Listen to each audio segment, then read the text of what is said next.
Welcome to PolyCast, a Civilization podcast focused on game strategy. Dan Q. Makalua. The main team. Mega Bears fan.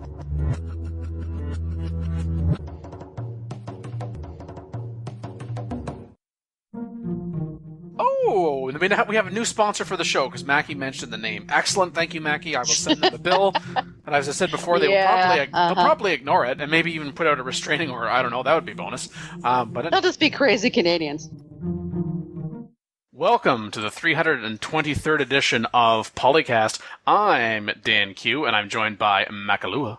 I need something stronger than this tea to wake me up. The me and team. Walking backwards just as quickly as forwards. And Mega Bears fan. Only hit the snooze button once this morning. So proud of myself. Okay, so Mackie and Jason need the same thing, and Phil can get it for you whether he's running forward or backwards. We'll just send him on his way. And then I guess I'll just be doing the show myself for a little bit. Okay, So I'm now going to sing all of the topics. No, I'm not going to do that. You had your chance last time. I just sung the segues between the topics. I didn't actually sing the whole topics, and as we commented, because Mackie wasn't here, it just wasn't as fun. So this is what I get for going to a race, I see. That's right. We saved it for you. We saved the singing for you. And probably the only thing worse than our actually singing is us thinking about singing, because, well, that's just your own fault that you're thinking about it. Alrighty then. Yeah, I was just kind of waiting for an appropriate time to be on, but it would be pretty non sequitur given the conversation at the moment. It's all right. Non sequiturs are what we do best. I mean, the thread title includes the phrase "help me," and I think Mackie is thinking that right now. So there's our segue. Mm-hmm. All right. Oh, if that's the best we can do, forward we go, at least as quickly as backwards.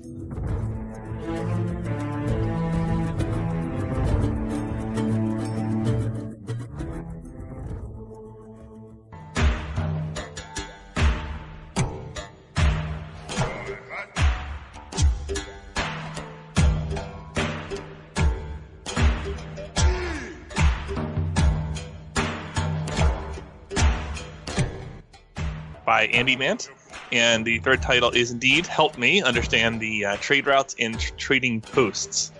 The first thing he says is that he finds international trade to be lacking compared to intra-empire routes and is worried that they are going to fix it by doing what they did in Beyond Earth, which is give intra-empire routes a huge nerf. He's saying maybe they could do other things, like make a hike in logistic production costs not so problematic or whatever. And then he's asking about trading posts and how they boost value.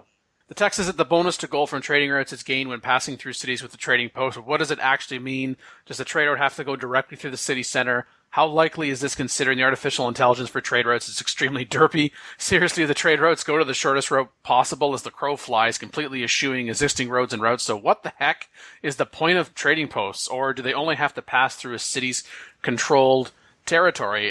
Well, I know trading posts come about once you have successfully completed it. And they extend your range, right? Yes. So my impression was that you would need to hit a city that was taking the extended range that you needed the trade post to use. I'm pretty sure that the trade route does not have to go through the city center. There was an example in the thread from Messex about the extending the trade routes. Was example 2. The player settles 3 cities on the far side of the continent. These 3 cities are all 15 tiles from Babylon but cannot reach Toronto. If the player completes a trade route in Babylon, can the 3 distant cities now also reach Toronto? There are trading posts in both Toronto and Babylon. Can these 3 distant cities and the 3 original cities reach one another for internal trade routes, making use of the 2 trading posts?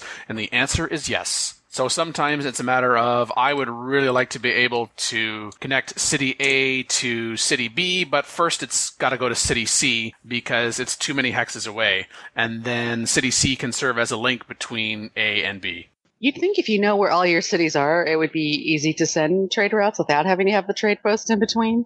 Yeah, sometimes you settle pretty far away. I've had to use trade routes to extend between 2 cities in my nation in like the late game when I was trying to stand up. Yeah, when you're halfway across the map, but when you're all like on the same continent or something, it's Yeah, well, plus then there's the water routes confounding factor as well. Yeah, the rules in game are really not clear on this, so you just kind of fudge through it. No one in the study even asked. What I was wondering is what's the formula for how much bonus gold you get for a trade post? Like, if I want to send one, or if I want to think about whether it's worth setting one to a city, how much gold can I anticipate from the resulting trade on after that, based on the game rules? I have no idea.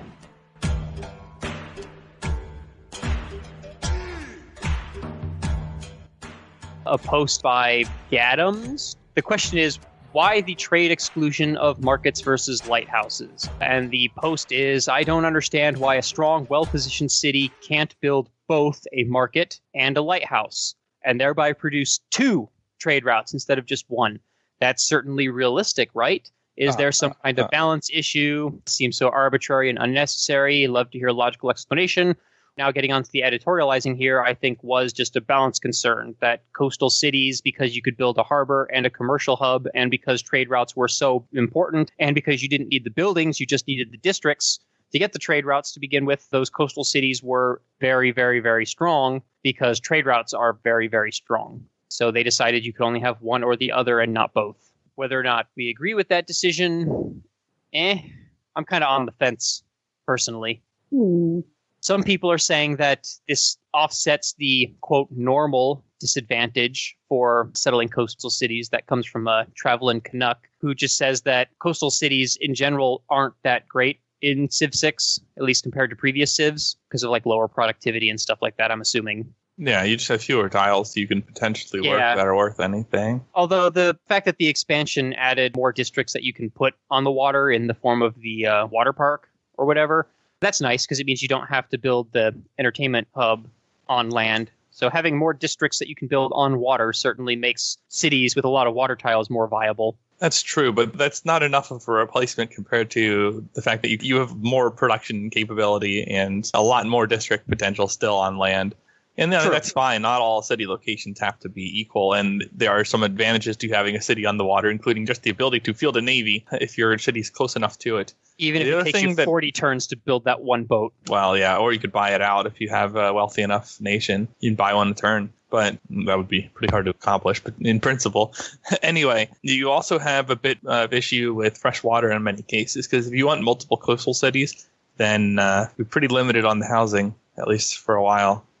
In the thread, there was a little bit of a callback to Civilization Beyond Earth. Not Civilization Beyond Earth Rising Tide, but Civilization Beyond Earth. C.P. Wimmer had said another possibility would be to allow a second trade route, so we're talking about the marketplace and the harbor, but require that it always include the city with the extra trade district. Conceptually, I like that it would reward coastal cities, but represent the unique fact that harbors are allowed for sea-going trade. It was suggested by Traveling Canuck that one way to do it would be to distinguish between land traders and sea traders, which is what we had in Civilization Beyond Earth, but then they changed that for a trader just being a trader with the expansion pack Rising Tide. Well, Brave New World also divided the trader into the land caravan and the cargo ship. Yes, it did. So most recently seen in Beyond Earth. I think that would be fair. I understand that the initial reaction to, oh my gosh, you've got a market and a lighthouse. We need to go in and make it so that a trade route is only generated by the first one of those two and not the second one of those two. Yet now, in order to get additional trade routes, it's not simply enough, of course, to have the commercial hub district and the harbor district, but it's tied to those tier 1 buildings, and so we did that, and then they got rid of that. I think the big issue with having so many trade routes and it being powerful, maybe quote-unquote too powerful so early, whether it was internal or external, is because all you needed to do was construct the district. Well, now that you have to have a tier 1 building, if you decide to put a lighthouse in a harbor, I certainly hope you have another city that's on the coast, or it otherwise has access to the coast. Like if it itself has a harbor, you could say, I'm not going to be able to send a trade route to a city that's on the coast that also does not have a harbor.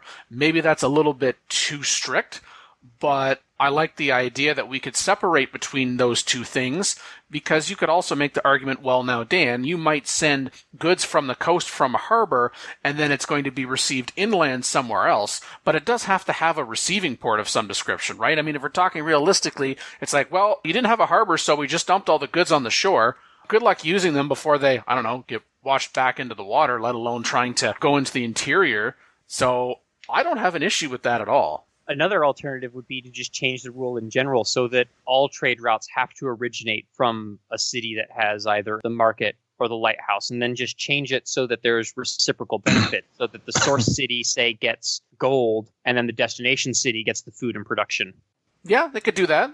That would be a limiting factor that would maybe not make having multiple trade routes exploitative, because even if you do build a city that has both a market and a lighthouse and you get 2 trade routes, you can't just send those trade routes between any other 2 cities. That both those trade routes have to originate from that one city. That one city has the extra infrastructure, so that one city is sending the trade route. So you're limited in what you can do with it, but you still have them, if that makes sense. Yeah, I suppose you could also make the argument if you've got an interior city that has a commercial hub and a market and they want to get their goods across the water, I don't know if you want it to be that it still has to maintain a trade route, but it definitely would have had to have a trade route in order to construct a road from that interior city to that city of yours on the coast. So goods from the marketplace in your commercial hub, say in your capital that's landlocked, can get to your second city that's settled on the coast, and now that city you have on the coast serves as that intermediary, like we were talking about in the last topic, that it becomes that city C, right? That your capital city A, you want the destination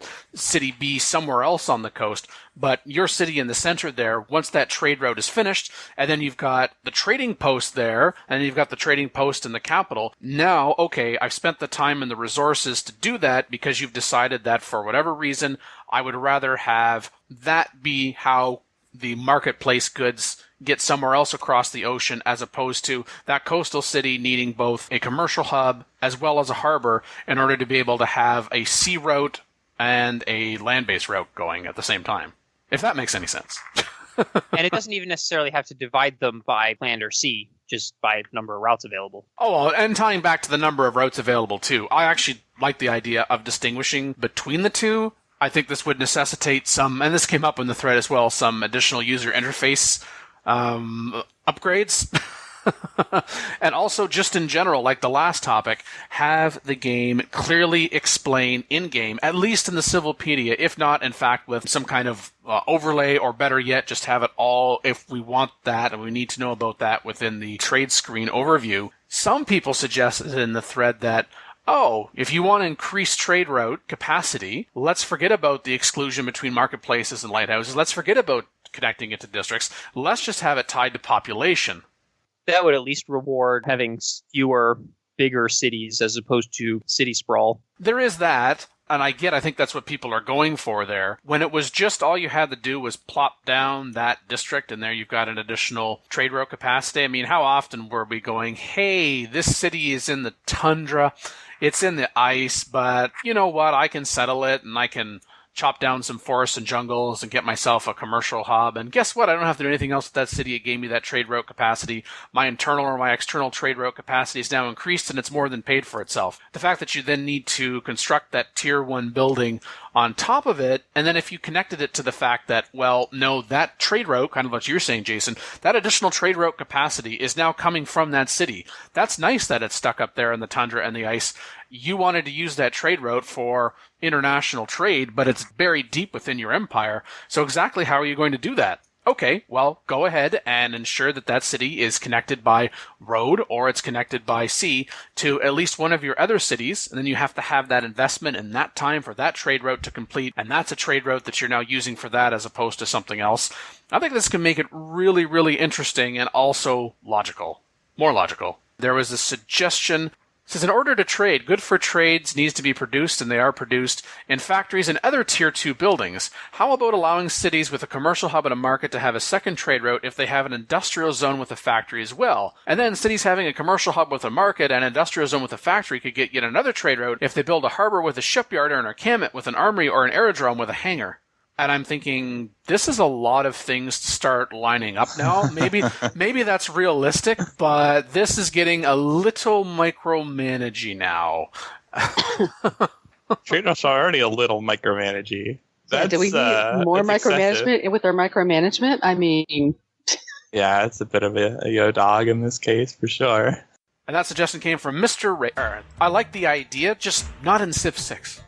Yeah, a game with a smaller scope, that would make a lot of sense, for sure.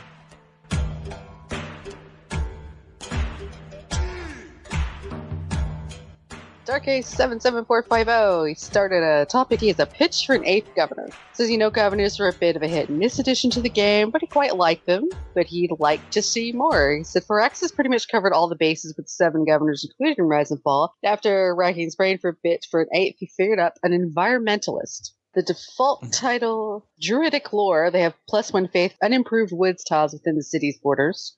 That kind of makes sense that the first environmentalist, so to speak, would be like some sort of nature religion type. Tier 1 titles, you've got One with Nature, which yields from natural wonders within the city's borders are doubled, or Healthy Citizenry. As so long as the city isn't starving, it requires half as many amenities. That second one's a little powerful. You only need half as many. It's only in that city, though.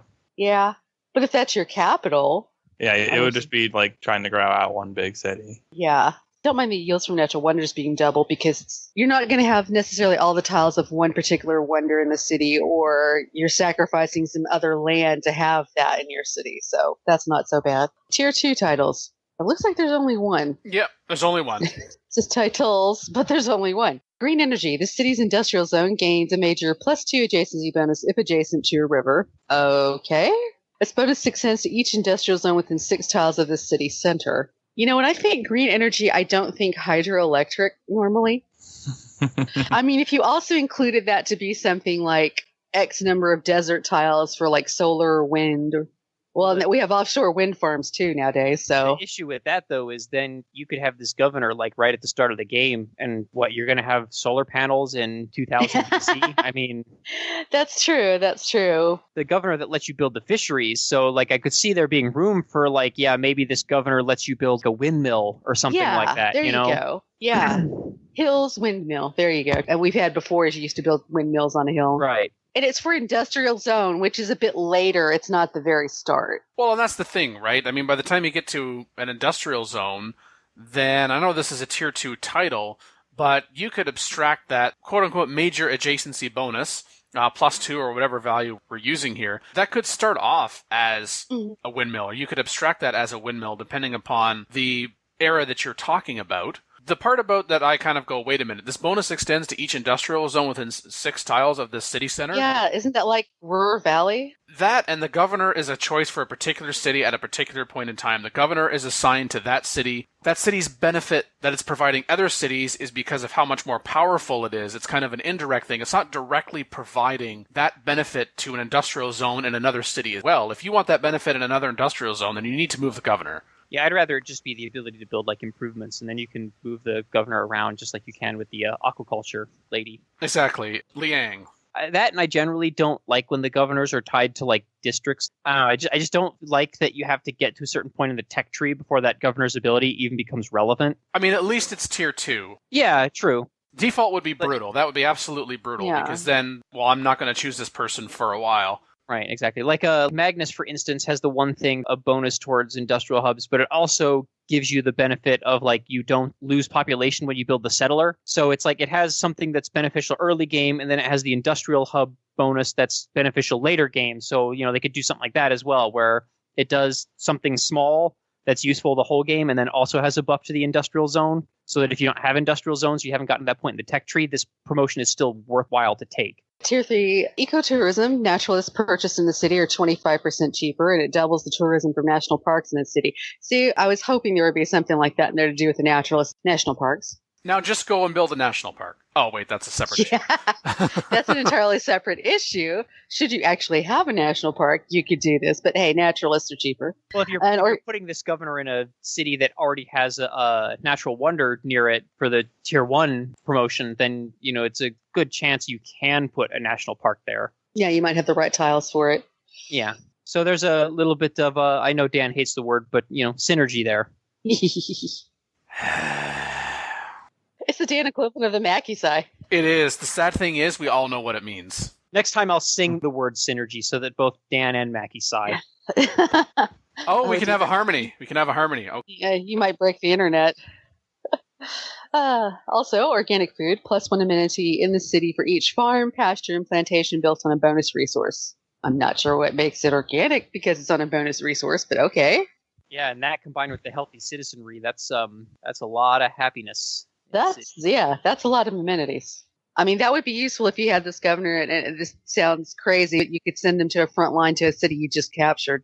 So maybe it wouldn't flip automatically. If there wasn't the on a bonus resource in there, especially when we're talking about in the city for each farm, that would be kind of like, whoa, wait a minute. But the fact that you need to get to tier 3, it's a pasture and a plantation, of course, on a bonus resource, and a farm on a bonus resource. And by the time you're looking at tier 3, you might be deciding that that +1 amenity really isn't worth the while because my empire is large enough that I've got enough, luxury diversity. I'm getting enough luxuries from trade with other civilizations, from city-states that I'm the suzerain of. I've got myself some unique merchants, great merchants, and that have given me some additional amenities that +1 really isn't going to be felt greatly. But I actually kind of like this one. I think it's a very edge case thing, but then again, so is going to tier 3.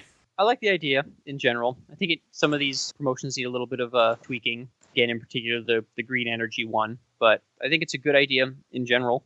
Mackie kind of alluded to it already. I'd like to see Dark Ace follow up and actually tell us what is the second choice for tier 2. And also when trying to decide this, and he doesn't go into it, what exactly is the hierarchical structure? Like, can we take one with nature and then directly go to green energy? Or if we go with one with nature and we wanted green energy, would we have to get healthy citizenry too? Because that's the particular path that we have to follow. That would also be helpful to know. Hey, he's got some work for Firaxis to do. Well, I figured after I saw there's only one thing in tier 2, it was going to be one of those ones where you have to take both and then go through the middle and then pick one at the bottom. Mod it. Put it in the game as a mod. Yeah. Be my suggestion. An environmental governor would not be a bad thing. He did suggest that the... I'm just enjoying how funny you are, Jason, because in one sentence it's, well, we got to give Firaxis something to do, and then to Dark Ace, mod this. Oh, okay. Well. That's what was so funny. Yeah. Dan's all giggling. We're like, what's so funny, dude?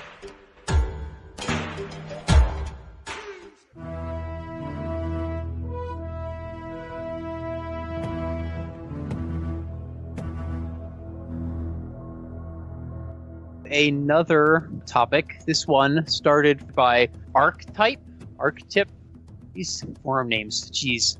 False flags and war declaration changes. So this suggestion is basically to give players, or to give civs anyway, the ability to attack other civs units without necessarily having a declaration of war. I mean, it starts off reading as, oh, so you want privateers back.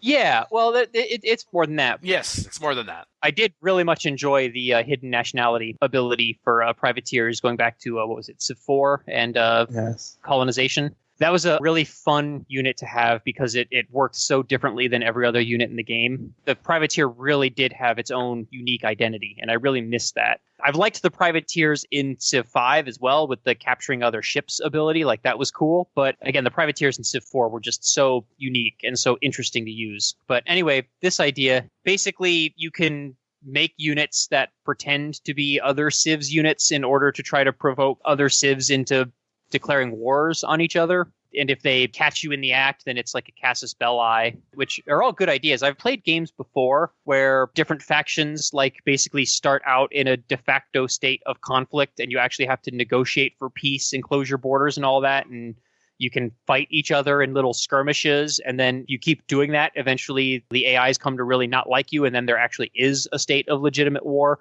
And I think there's definitely room for a concept like that in Civ. I think that could definitely work in the context of civilization. So I think it's a good idea, worth pursuing. Maybe something Firaxis could experiment around with in a scenario at some point, just to kind of test the waters. Archetype even suggests bringing in espionage to this, along with combat as well as diplomacy.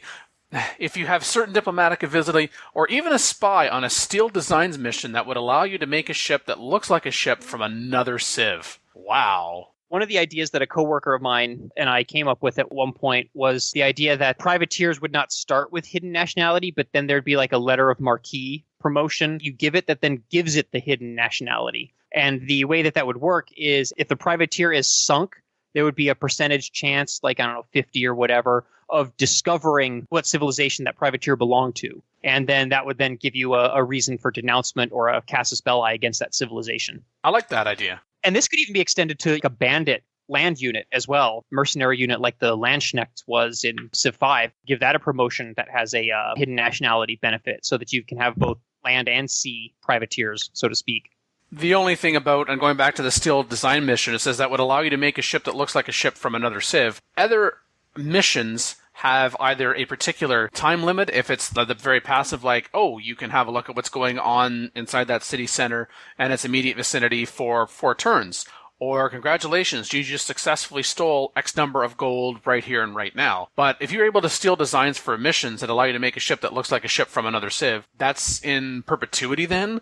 Or perhaps you could say that, well, this design for this ship is very time limited because they're going to be modernizing and changing the design or whatever. So as long as there was a window in which that would be effective, not simply going forth, that would allow you to make a ship. Or it could simply be that would be good for that particular unit. Like, I know, for example, I steal the design for your frigate and I can make it look like a frigate, but by the time they get to battleships, oh, we don't have a steel design for that anymore, so that's then set within that particular window. That would work. Kind of a off-topic idea that this reminded me of is maybe there could be a spy mission in encampments that actually lets you spawn a copy of that civilization's unique unit. Was it in Civilization 5 that there was a city-state that would allow you to construct a unique unit for a Civ that wasn't in the game? Yeah, if I remember correctly, in Civ 5, I think in Brave New World, they made it so that each city-state was given a unique unit of a civilization that was not in the game. Yes. And if you were the ally of that city-state, or if it was a military city-state anyway, and you were the ally of that city-state, then the random unit that they would give you every so often had a chance of being the unique unit of a civilization that was not in the game. Yeah, because I swear there's something in one of our Turncast episodes where Dan is all like, ooh, look at what this city gave me. And that was a really cool ability. So, having the ability to duplicate other Civs' unique units, I think would be something that would be fun to play around with. I think it would have to be very limited. So it would either have to come from a city-state, or it would have to be, like I said, like an espionage mission where you get one copy of it and not necessarily the ability to just build it. But it would be a fun thing to play around with. Also, props to this person, because this was their first post in Civilization Fanatic Center, and now we've featured it on PolyCast. So is there really reason for them to ever post again? Yes.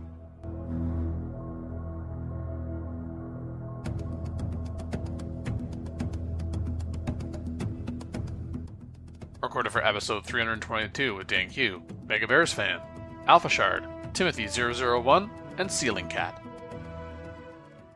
Stringer 1313, an idea for agendas.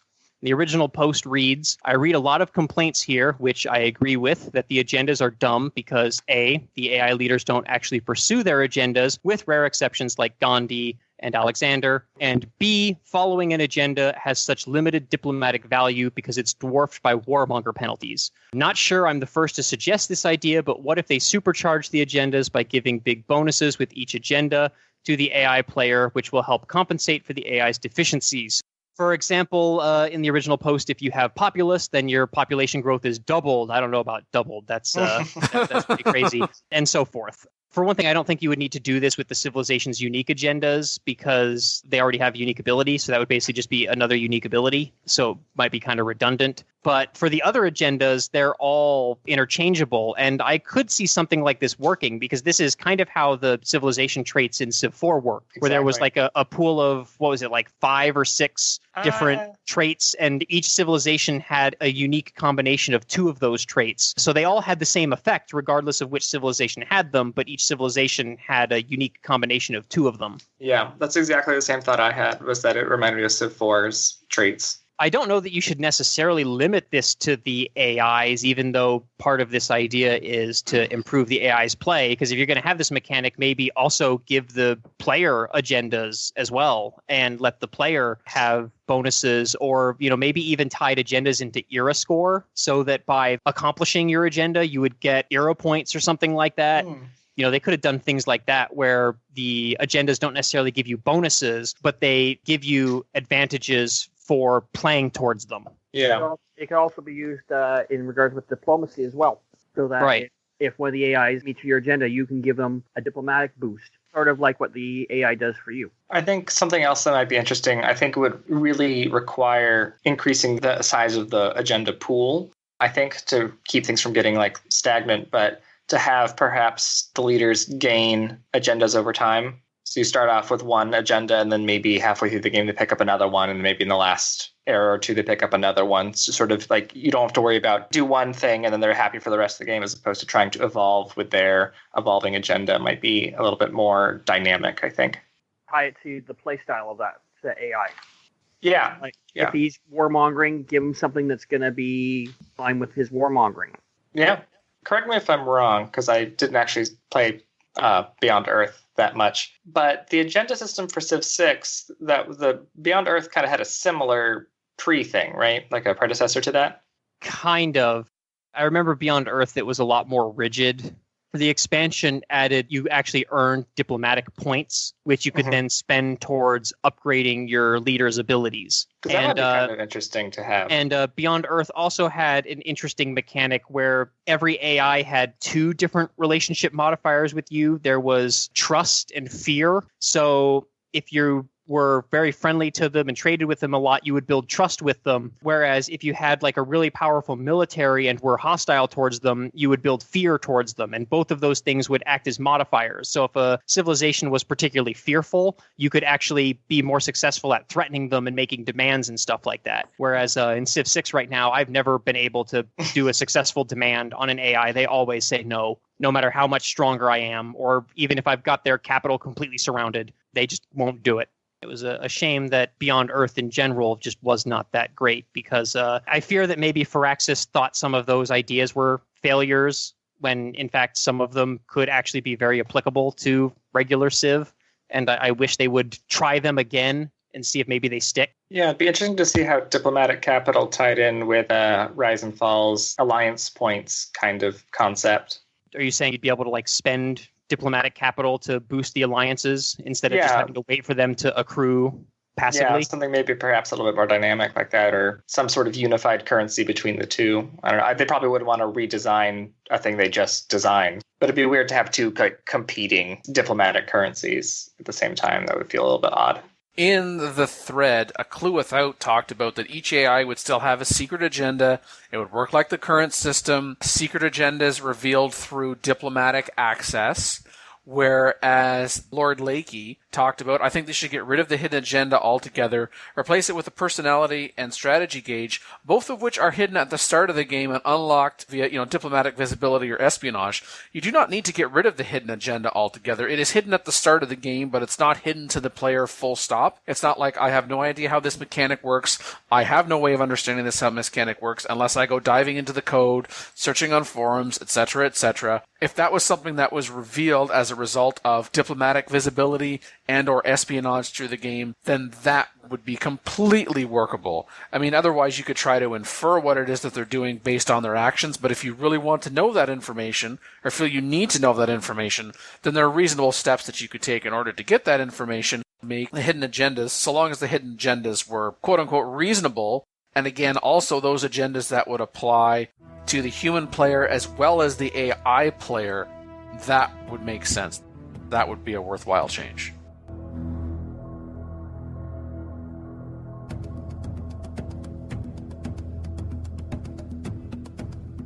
CK and WO posted about a central bank, something unlocked after you research economics, buildable in the city square, the commercial hub, or the government plaza. I mean, if it's a treasury, the government plaza seems more appropriate, but would allow the ability to borrow or take out a loan against your empire. What? Each loan requires gold per turn, basing the gold amount and requirement of gold per turn on how many commercial buildings you have in the capital or all of your cities in general. Like, one market in the capital could allow you to borrow 500 gold at 15 gold per turn? I wonder what game speed we're talking about here, and at what point in the game we're talking about, just for added context. And that seems like a really low threshold for 500 gold. Well, that might be just where it starts, and then maybe it goes up over the course of the game. Yeah, but like one market, I think you'd need a few more markets than that to get 500 gold. Well, they're talking about having a central bank that you build somewhere, so I would have assumed that you would have to have the central bank in order to do the loans. Yeah, but then saying that the amount that you could borrow is based off of other buildings, it would seem like it would have to be everything in your capital or something like that. Well, you want to be careful about something as complicated as that, as opposed to just making it a set value. But it could work that way. Could be some function of your, quote, GDP or whatever, but I don't know if it needs to be that complex. Yeah, because even if you just did it by the number of commercial buildings you had across the empire or something like that, it would make sense. I would just really like to know at what point in the game would you only have the one market and then 500 gold would be an appropriate loan. Well, I almost feel like you'd want it to be, from a gameplay standpoint, almost the inverse, where the cities with less financial infrastructure would be able to take out larger loans because they don't have the capacity to generate that much money quickly anyway. So, like, from a balance standpoint, I kind of see this as like being a catch-up mechanic for cities that or for civilizations that don't have a very strong economy. If you make the amount of spending all your time building the units to take over other civs, not necessarily infrastructure. Yes, well, that could be a problem too. But like, it just seems to me like if you make it based on how much financial infrastructure that civ already has, it's kind of just one of those rich get richer kind of things. And like, would a city that's generating that much gold per turn need to take out a loan anyway? I almost feel like I said, it should work the other way around. It's something that cities with weak financial infrastructure use this in order to get large lump sums in order to build units quickly or improve their economy. But it's an interesting idea. I don't think Civilization has ever had a concept of national debt in the game, like, modeled at all. Yeah, just your overall civ debt, but not in that same way. Yeah, well, you can go into debt where the game starts automatically disbanding units and stuff like that, but that's not the same thing as having like a national debt where you're actually paying off debtors, taking out loans and stuff like that, and having a credit rating. Or maybe it could be something like that where maybe it is tied to like some kind of abstract credit rating mechanic where each time you take out a loan, your credit rating goes down until you've paid it off. So you can't keep taking out large loans. Like, they get smaller and smaller and smaller until you paid them all off. So you can't do the EU4 trick of getting into a loan loop and then just declaring bankruptcy. Yeah, and I've done that in like city building games too, where you take out a loan and then you like pay it off with a cheaper loan and then take out the big loan again, and you just have kind of an endless cycle of money. That can go bad in EU4 though, at least. Yeah. Well, they did make suggestions here to make that possibly go bad here. One was a housing market sort of sim, where if too much housing is available, the rate of gold per turn would go up to reflect you have oversupply in a housing market, or your citizens are too unhappy. I could even see national debt maybe even being a civic. Or a national budget being the civic and the debt's just an effect of it or something? No, just the concept of a national debt being a leaf civic somewhere on the civic tree where it unlocks this ability. As opposed to being part of economics. Yeah, because central banks really is a somewhat more modern idea. Yeah, I think it's going to be a question also of when it appears in the game.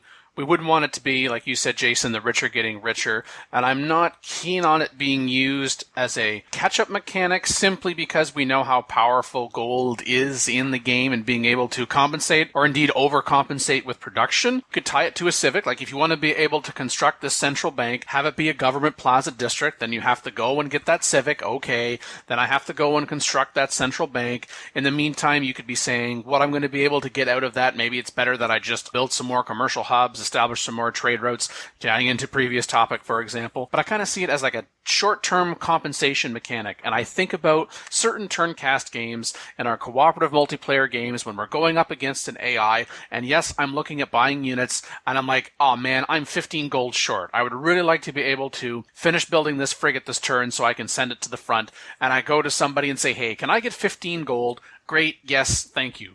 Small lump sums that can get you kind of over that hump because it's a timing thing. I would like that X number of gold this turn because it's going to allow me to buy something. Even if you had nothing in the bank, it's going to allow me to buy that one thing, but I have to have it so that my economy is sufficient that it would pay X amount of gold per turn over the course of however many turns it is. And you could have it so that, I would be willing to pay maybe less gold per turn over a longer period of time in order to get that gold because I don't have a lot of gold coming in. So then the central bank is still getting compensated and they view you as a reasonable loan risk.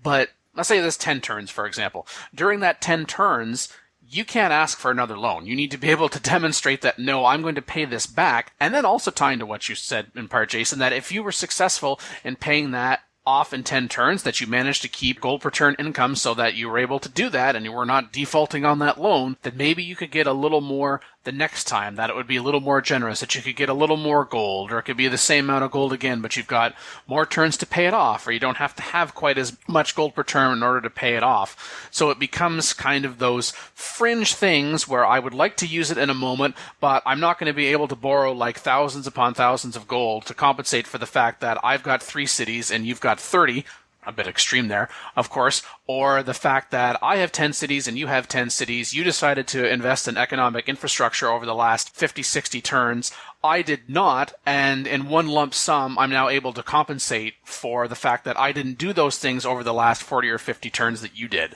Well, but the players that do have a better economy would have the option to take out these loans as well. It's just they would be in a situation where they wouldn't necessarily need to. Like, that's kind of how I'm thinking of it, where, everyone can do it, but it's going to be more useful for the people who have poor economies. I'm not an economist, but I think historically that's usually what national debt is used to do. It's used to kickstart a struggling or stagnant economy. I'm fine as long as it's a Band-Aid. Right. However you view it as a problem, as long as it's a Band-Aid and it's not a rubber band. Right. A civ that's in the back of the class economically should not be just perpetually taking out loans and buying buildings and units until they're suddenly the top dog in the game. Definitely that should not be the way that should work. But it really depends on what the role you would want for it to be. Would you want this to be a reward that successful players get to get more money, or would you want it to be, like I suggested, more in the ways of like a catch-up mechanic? I think you kind of said it earlier, which is that regardless of your empire's economic state, you can take advantage of this.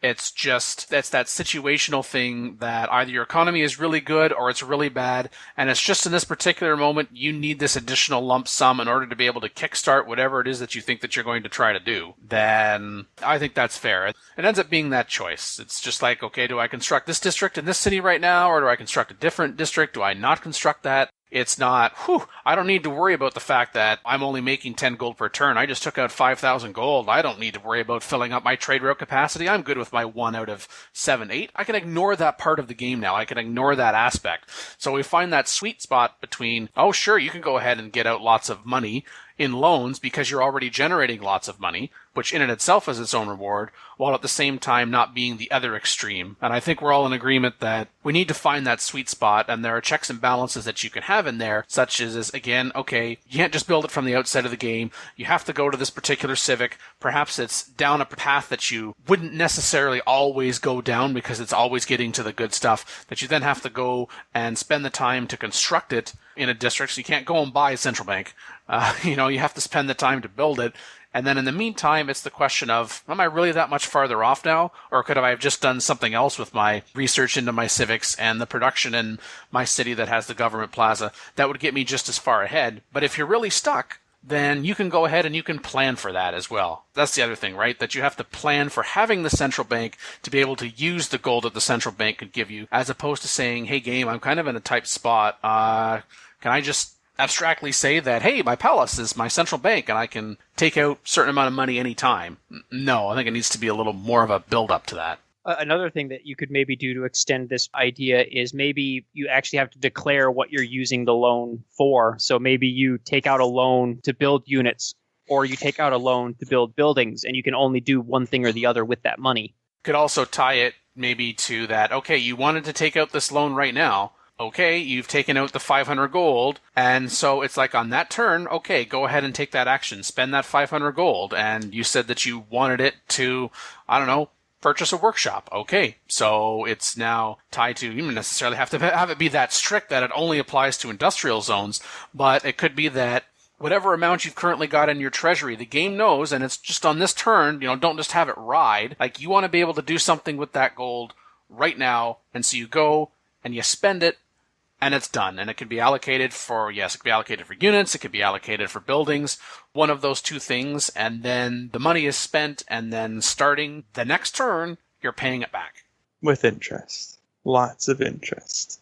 Oh yeah, I think it's fair to say that in the end, over the course of the number of turns that you're paying it back, as is suggested in the example, you borrowed 500 gold, and in the end you end up paying 750. That some percentage that you're going to have to pay back more ultimately, but it was better for you to pay that more gold over an extended period of time because you got that lump sum right up front. And keep in mind, historically, for most of the time period that Civ covers, the central banks weren't a thing. an alternative idea is instead of it being a mechanic where you're taking out a loan against yourself, maybe it is a mechanic where you have the diplomatic deal, an option on the diplomacy screen to take out a loan from another civ, where you get a lump sum and then you owe them gold per turn with interest. And if you don't fulfill the payments, then there would be diplomatic or economic repercussions. Is there going to be a good CV for clones? Lol. I like that idea more, but I worry about the programming of the artificial intelligence to handle this competently. Easily exploitable. You get your lump sum of gold from the AI and then you declare war on them the next turn to cancel the deal and not pay any of it back.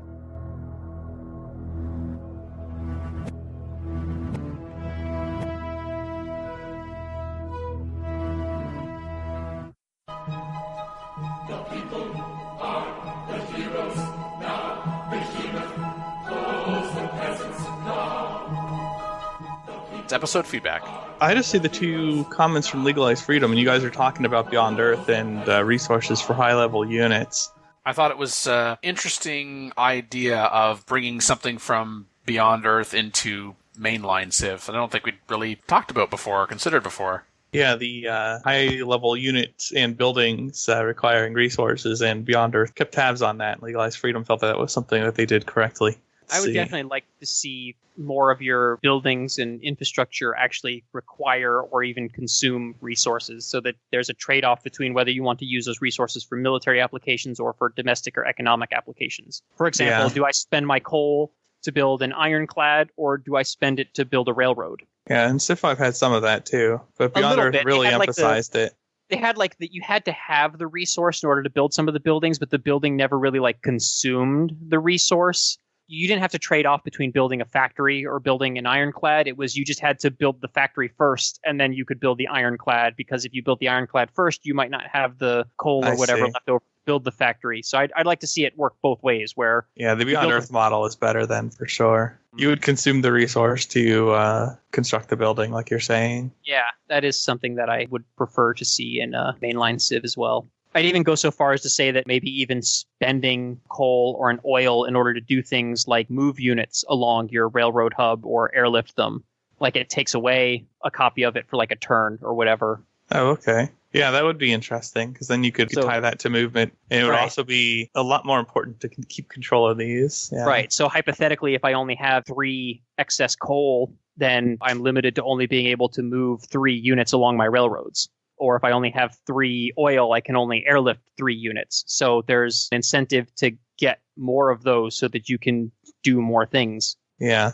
Yep, and to help back to things that we've talked about before, general issues with Civ right now and Civ 6, it's, my gosh, how much of the map at a certain point is left untouched because nobody started there, and why would I want to go to the effort of constructing this new city in order to be able to do something? I've got everything I need right at home. Yeah, unless, of course, you're consuming those things and you actually have to get more of them. And it could also fuel additional conflict. Either it's a race now to get that spot, and or afterwards it's oh, you got there first, but that doesn't mean you get to hold on to it. Declare war. And you could even extend that to luxuries as well, where maybe instead of just a copy of a luxury giving all your cities amenity or happiness or whatever, maybe you actually have to allocate luxury to a specific city, and only that city gets the benefit.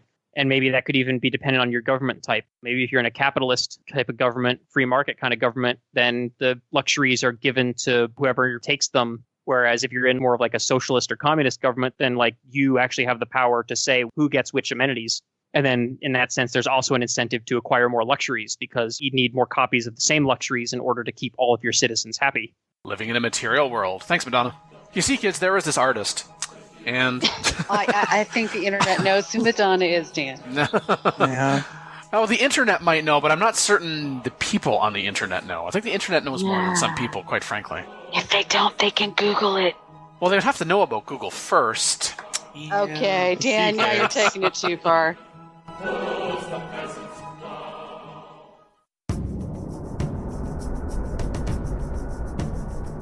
Oh boy, 17 years ago, Civilization 3 was released.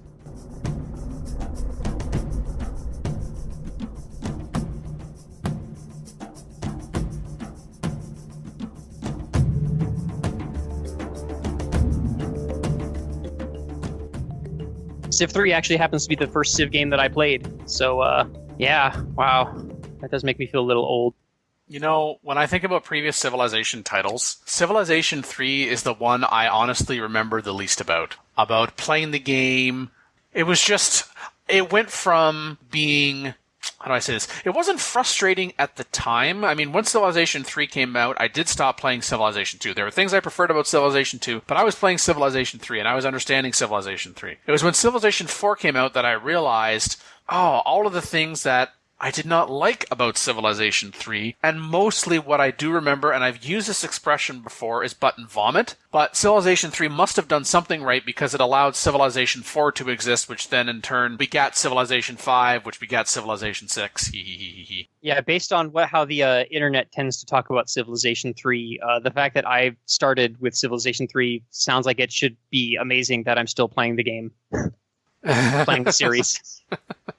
But, I don't remember it being that bad either. I still remember there being a lot of interesting mechanics in it. The one mechanic from Civilization 3, and it comes up recurringly on this show, and it struck me, was the concept of colonies. That if you wanted access to this particular resource, you didn't have to go to the extent of constructing a settler and having a city there.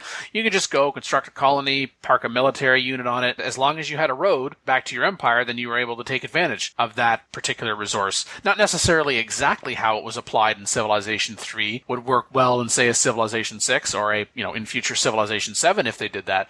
But just the concept itself, it's just kind of one of those things, and I guess I would also give credit to Civilization 3 for its Play the World expansion and adding multiplayer capabilities. I mean, yes, the original Civilization had CivNet, which was the one expansion for the original Civ, but it was plagued with a lot of issues. It was kind of a afterthought that had absolutely no place in the initial design of the game. I mean, yes, Play the World was an expansion. Can't be certain if they always intended for Civilization 3 to have multiplayer capabilities, but there is also a really active Civilization 3 modding community still out there, even after 17 years. That really got a lot of people realizing what they could do with modding, and that influenced future people in modding, which has extended the life of the franchise, and I think a lot of us would be willing to acknowledge that. It kept the things that worked well in Civilization 2, and didn't screw up enough things to prevent Civilization 4, so it was just kind of a stepping stone. I don't know about Phil and Mackie, but I said other than colonies and button vomit and getting me to convince my parents that we needed to buy a new computing system because there was a new Civilization title out, I really don't remember much about the game at all, other than I played it for way, way too many hours. I didn't play it that much because it didn't have the controls that its competitors had at the time and that Civ 4 wound up having. So it was kind of frustrating to complete a game in comparison to a lot of alternatives at the time. I did play it some, though. And as I'm reading here the Wikipedia entry, I'm reminded of two things that I should have remembered. One which was, oh yeah, and the other one was, wow. One was that citizens may have been of different nationalities in the game, so if you conquered a city, you had to really watch the happiness management, because it's like, hey, you're English, I'm French, you just took over this French city, and that had some impact, that they would consider themselves members of the previous civilization until they were assimilated into the new civilization. It didn't have a lot of game impact other than to say that, hey, this city is, still 30% French and it's now 70% English. But Civilization 3 did introduce the concept of culture. Yeah. The citizens having a specific nationality is something that seems like it would play really well with the loyalty system that's in Civ 6 currently.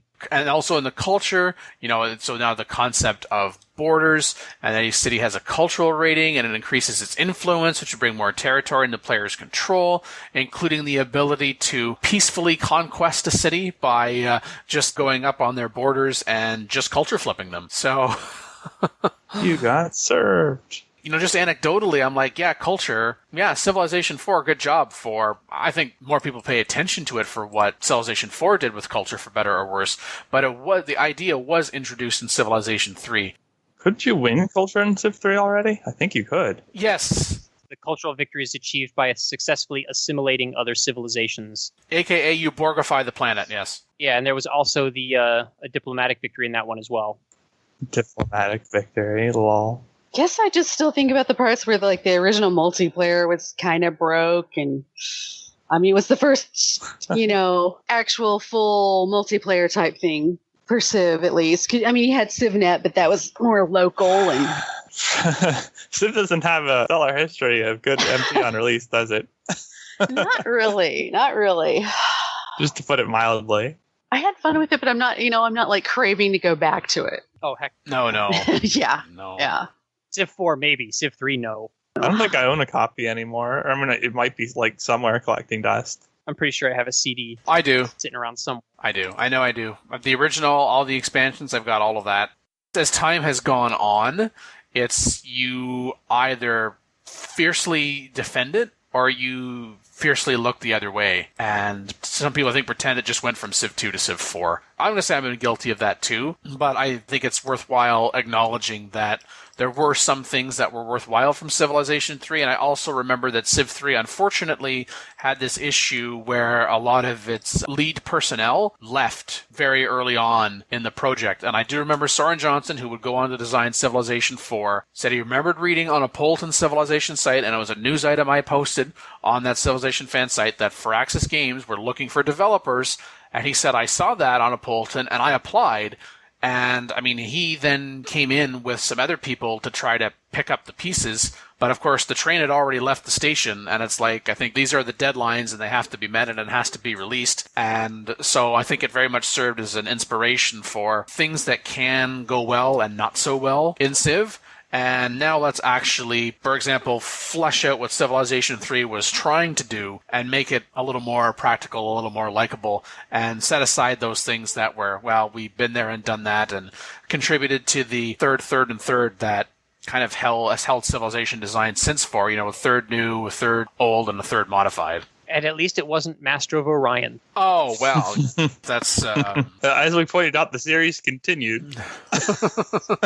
Yeah. And I do want to say that, and I think I've expressed this before, is I want to see Firaxis or whoever developing Civilization games in the future, if it's not Firaxis anymore, to take risks and to try new things with new releases. Because I don't want the game to start looking like annual release Call of Duties and Assassin's Creeds and sports games where there's tiny incremental improvements and then major problems don't ever get fixed. I'd like to see Civilization try radically different things. Civilization 2019, it's in the game. Yeah, right, exactly. I'd rather see Civilization 7 try radically different things than what Civilization 5 and Civilization 6 have done. Civ 6 got criticism upon release for being Civ 5.5. I don't want Civ 7 to get criticism for being Civ 6.5 or, by proxy, Civ 5.75. And I think maybe part of the problem with Civilization 3 was it tried some big ideas and they just didn't work. But kudos for trying. I certainly do not remember anyone talking about Civilization 3 like, oh, Civilization 3 is only Civilization 2.5, or Civilization 2 is only like Civilization 1.5. Yes, we quote-unquote didn't really have the internet as we know it today. Most people would never even heard of the internet when we're talking about certainly Civilization 1 and Civilization 2 being released. There just wasn't the conversation, there wasn't the engagement with Civilization fans being able to find each other around the globe and congregate on forums like Civilization Fanatics Center, and maybe more so in the past, a Polton Civilization site, and now the Reddits and the Steam communities. But, oh man, I'm with you for the risks there. Just not risk itself. Don't put actual risk in Civilization 7. You rolled poorly. Well, yeah.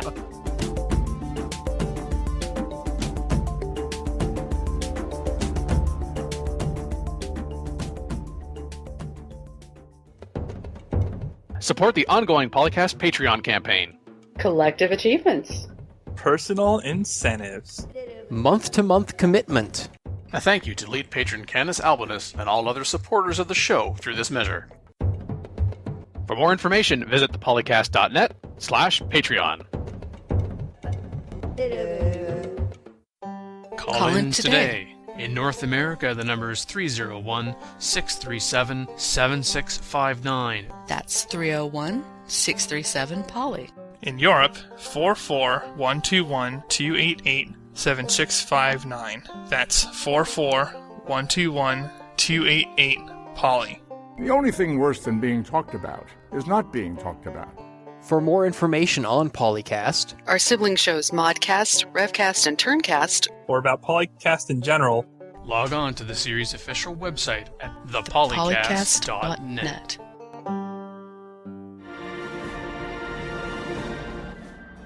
Well, this has been episode 323 of PolyCast. I'm Makalua, and joining me as usual is Dan Q. Can I set up a colony right next to you on your border? Do you like word declarations? This is how you get word declarations. Me and team. I've got just the trade route to set up with you. Mega Bearsman. I can't hit snooze button now? Yeah, really, can we? You can hit it. I don't know if it'll do you any good. You certainly can hit it. Nobody's going to stop you. Go ahead.